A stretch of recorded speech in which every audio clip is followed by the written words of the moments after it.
Magandang umaga mga kahuan, narito na ang low pressure area in the Philippines today update. Narito na ang lagay na ating panahon ngayong araw nga ng Lunes, July 29, 2024, opening ng classes dito sa ating bansa.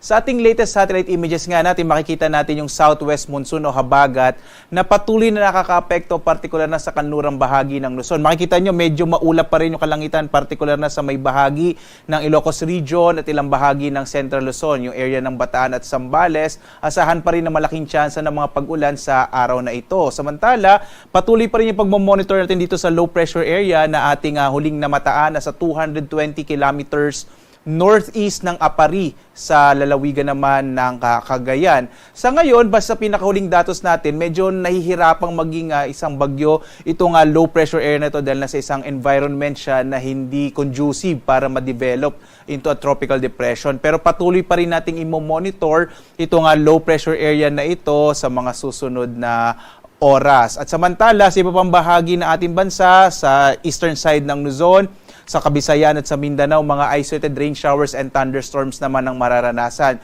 Kaya sa mga kababayan natin, lalong-lalo na sa mga magulang, mga guro, mga estudyante na papasok ngayong araw, asahan pa rin natin yung mga pag-ulan sa hapon hanggang sa gabi, habang sa tanghali may tsansa medyo mainit na panahon, lalo na sa may bahagi ng Kabisayaan at sa Mindanao. Sa ngayon naman, maliban dito sa low pressure area na ating minomonitor, ay wala na tayong nakikita iba pang low pressure area o bagyo man sa loob at labas ng Philippine Area of Responsibility. Habang sa mga susunod na araw, inaasahan natin na hihina na nga itong southwest monsoon, kaya posibleng mga thunderstorms na lamang ang mararanasan sa mga susunod na araw, bandang hapon yon hanggang sa gabi.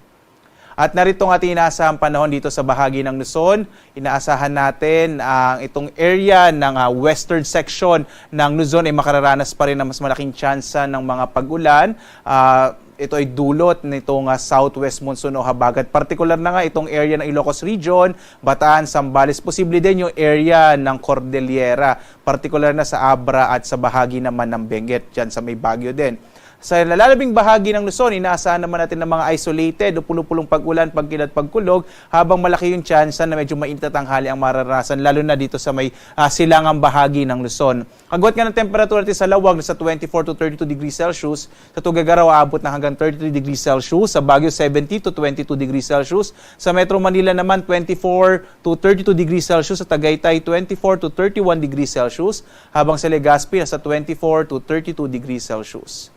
Dito naman tayo sa Palawan, Visayas at Mindanao. Dito sa may area ng Palawan, inaasahan din natin ng mga isolated rain showers and thunderstorms. Agwat ang temperatura sa Calayan Islands, 25 to 31 degrees Celsius. Sa Puerto Princesa naman, 25 to 31 degrees Celsius.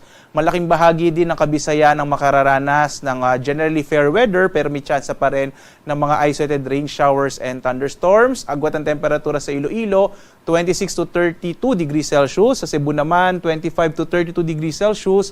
Habang sa Tacloban, nasa 25 to 32 degrees Celsius. Mga pulupulong pag-ulan, pagkilat pagkulog din ang mararanasan sa may bahagi ng Mindanao. Ito ay dulot ng mga localized thunderstorms. So makikita natin sa may area ng Visayas at Mindanao, hindi masyadong nakaka-apekto yung southwest monsoon, mostly sa may Luzon area lamang. Agwat ang temperatura sa Zamboanga, 25 to 33 degrees Celsius. Sa Cagayan de Oro, 25 to 32, habang sa Davao hanggang 33 degrees Celsius. Sa kasalukuyan nga, wala pa rin tayong nakataas na gale warning sa anumang bahagi ng ating bansa. Pero nagpapaalala pa rin tayo sa mga posibilidad ng mga biglang paglakas ng alon, dulot ng mga thunderstorms. Pero generally, ligtas sa pumalaot ang mga sakyang pandagat, malilit na mga bangka sa mga baybayin ng ating bansa. Samantala, ang araw ay sisikat mamayang 5:39 na umaga at lulubog, ganap na 6:26 ng gabi.